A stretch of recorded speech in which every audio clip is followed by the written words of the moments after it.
Welcome back. First off, how likely is it that we will see this bill get signed into law? Florida's legislative session ends on May 5th, meaning there are fewer than 25 days to get a vote in both chambers. So far, the House version has not been voted on in committee. The Senate version has also yet to be voted on. Brevard Senator Debbie Mayfield is sponsoring that bill. The 16-page piece of legislation isn't likely to get to the governor's desk this session, but is there a reason that it's being held up? And could it do any better next session? Joining us for more on this is the sponsor of the House version of this bill, State Representative Joe Gruters of Sarasota, and ABC 7 political analyst Frank Alcock. He teaches political science at New College and also ran a campaign for state senate last year. So you all have something in common, is that you dealt with this type of money very recently with your campaigns.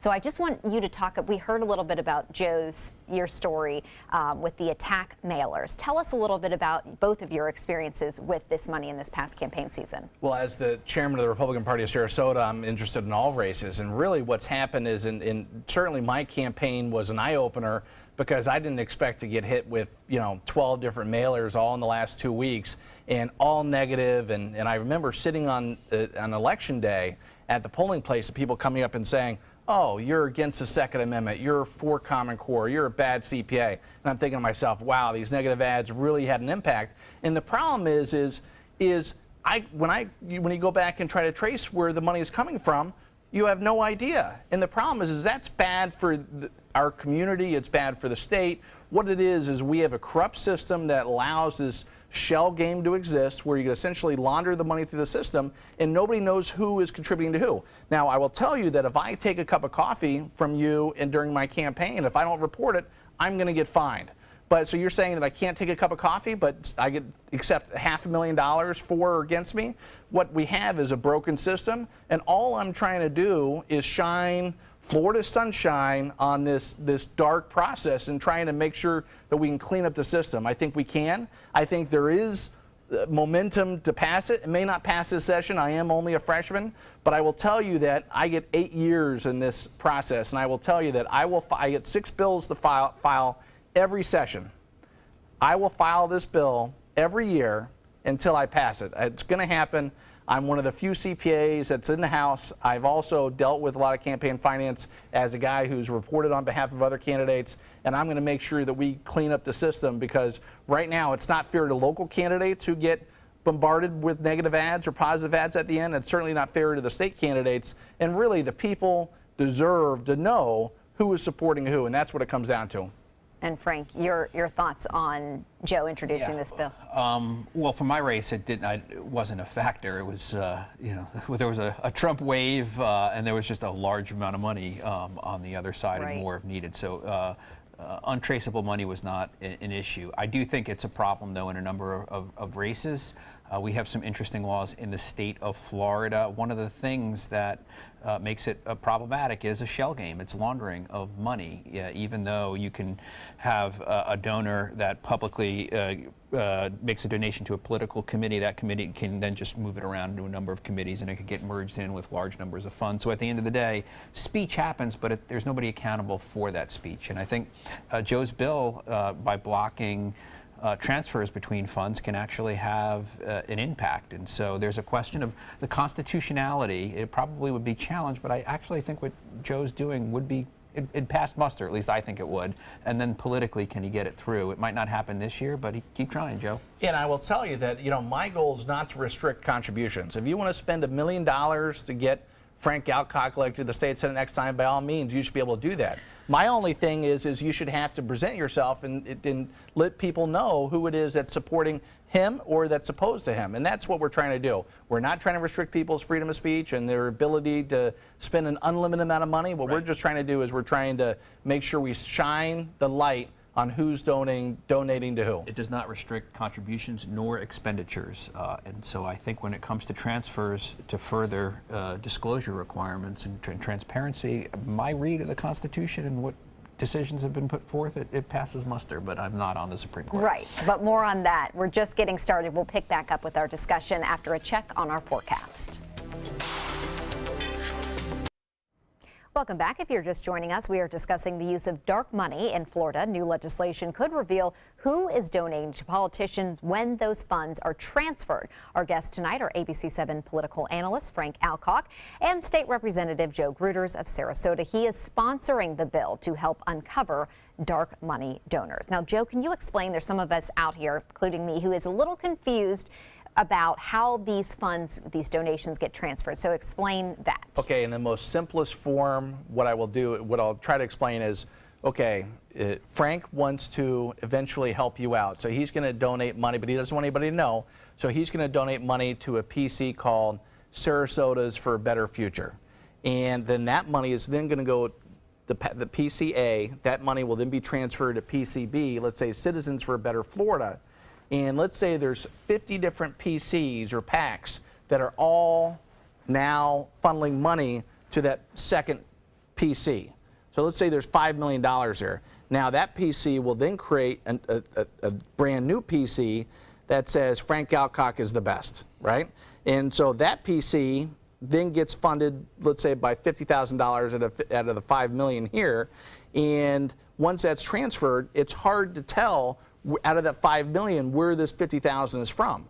So everybody, when you trace it back, when this PC then attacks you, all of a sudden you go back to this PC and they say, well, you could transfer it back to this PC, and then you transfer it back to this big PC, and let's say there's 500 donors there, and you go to donor A and say, well, you funded the attack to help me or hurt me, and all of a sudden they're going to say, and I've seen it happen in my own eyes, everybody goes like this, it wasn't me. And so what happens is, so what my bill essentially does, instead of going from A to B to C, we're eliminating these transfers. So if Frank gives money to this first PC, that money is going to have to spend it directly on the candidate to help or hurt. And that's why you'll eliminate the dark money, because you can't essentially launder that money. It's going to be exposed. And by all means, people should spend as much money as they possibly want on to either help or hurt. But all we're trying to do is we're trying to create the transparency that the public deserves. Because certainly everybody says they want a fair, open, transparent system. Certainly this bill probably doesn't go far enough. But this bill is at least a start, so we can at least tell people that, yes, we're trying to have a fair and open system that's accessible to everybody, and everybody knows what's going on. And Frank, you'll say, yes, this bill isn't going to go far enough because there are different forms of dark money. So explain how that works. Technically, this isn't necessarily dark money. It's a laundering scheme that takes money that is contributed openly with a particular donor, and it just washes it. It just moves it around through a shell game, like Joe described, that at the end of the day, nobody is accountable for some of the most malicious speech that we see out in the political realm, and that lack of accountability, I think, is very corrosive to our political system. There are other ways. There are other types of organizations that are allowed to spend money in politics and electioneering, 501c4s. There are certain requirements, but they don't have to disclose their donors. So there are other vehicles that would maintain anonymity for people that are funding it, but that is, I think, it's more direct and it's overt. I'm fine with eliminating one of 2 or 3 vehicles that are used for limiting transparency and limiting accountability. So I don't think it's an elixir that'll fix everything, but I think it will help.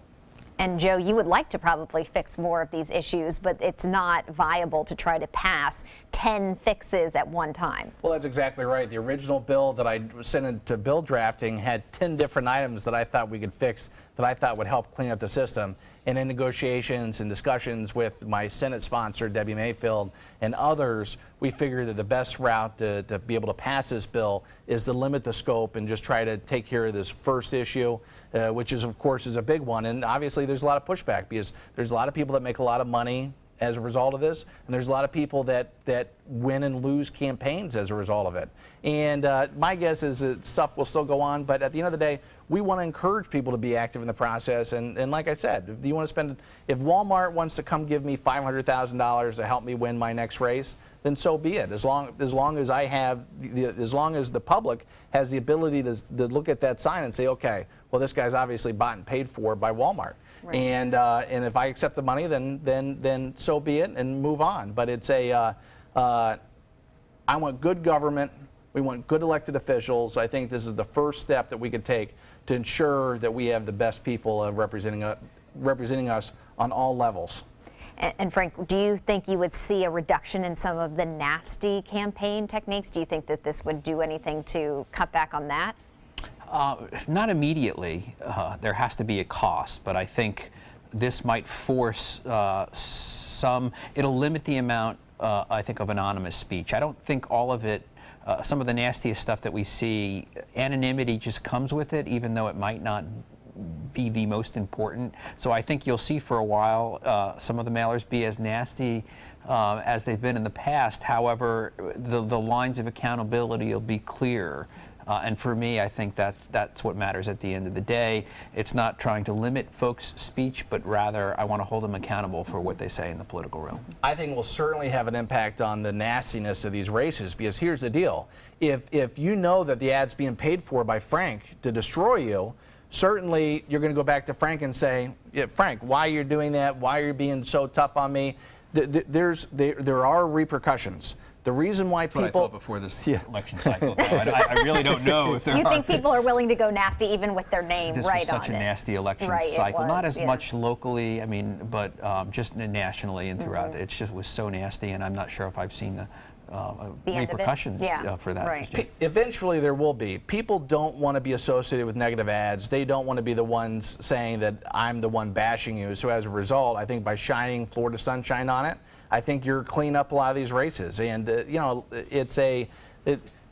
told a lot of people that this issue is not about me. I won my race. I'm in the second most conservative district in the state. I have 8 years where I probably don't have to have another race. So this is not about me. This is about cleaning up the system on all levels for everybody. Really, both parties benefit, because really, the Democrats take advantage of this, and the Republicans and Democrats, leaders of both parties, different special interests on both sides. And what we're trying to do is just clean it up. Show who you are. Be proud of what you put out. At the end of the day, that's my line. And have some of your colleagues or friends come up to you and kind of, why do you have to do this? Why do you have to mess with our campaign system? Maybe someone who thinks they could benefit from this. Have you been getting that response? I'm not going to let it out of committee. Yeah. That's all. Well, right. Well, I've heard from all different sides.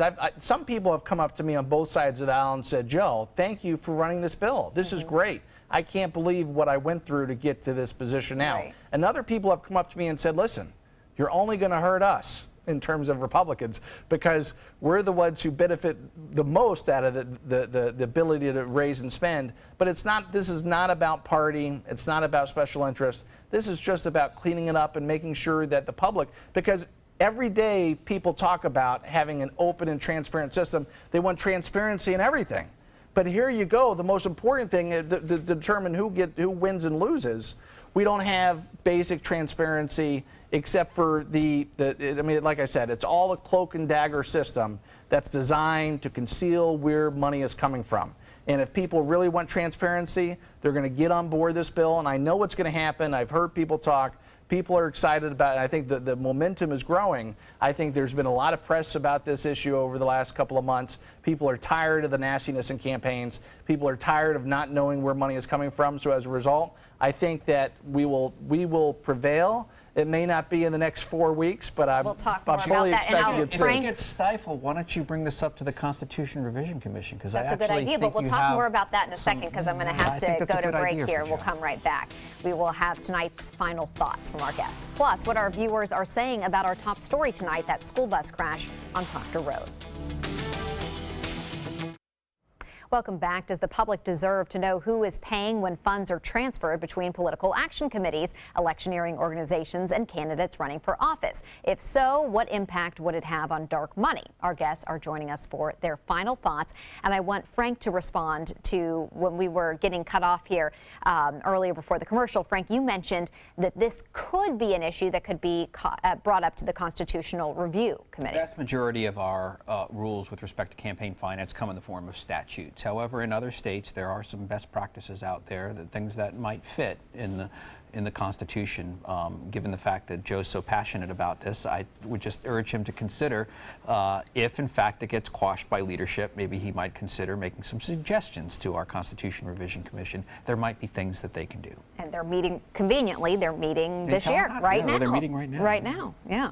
I think most people that are non-elected officials would probably support this common sense type movement, and I think it's a great idea to take it in front of the CRC to hopefully that maybe they will take it up. But here's the deal: whether they take it up or we pass on it this year, I'm going to bring this bill up every year until we get it passed, and so I'm confident that we're going to make it happen, and it's a good bill for Florida. So if it doesn't, because we are kind of late in the game now, if it doesn't pass this session, what's your confidence level that it will pass maybe next or the one after? I'm going to make it my signature piece of legislation that I carry over the next 8 years. I'm confident that we'll get it passed at some point. Okay, well, thank you all for joining us. And before we go, we do want to share what some of our viewers are saying about our lead story tonight. A school bus crash in Sarasota. One student remains in the hospital. The bus was taking special needs students to Oak Park School when a driver turned out in front of the bus, sending the bus swerving into a power pole. Here's what some of you had to say. Mark Sadaka writes, people need to cede to school buses and never take chances because of being in a hurry. Ned Burke writes, I still don't know why seatbelts are not used in school buses. Hope the kids are okay. And Sue Hanscom writes, everyone is in a big hurry to go nowhere. Prayers for the bus driver, the kids, and their families. I hope they charge the driver of the red car with a felony for putting those children in serious danger. So what do you think about money in politics? Should we know which money is being shifted to which political action committee? Join the conversation by visiting our Facebook page at facebook.com/news@7. And you can watch tonight's discussion or any of the past discussions on demand. They're available on Apple TV, Amazon Fire, and Roku. A big thank you to our guests for being here tonight. Frank Alcock is a political analyst for ABC 7 News, and Joe Gruters represents Sarasota in the Florida House. He is sponsoring, which I think we've made that clear, the legislation to help identify dark money donors.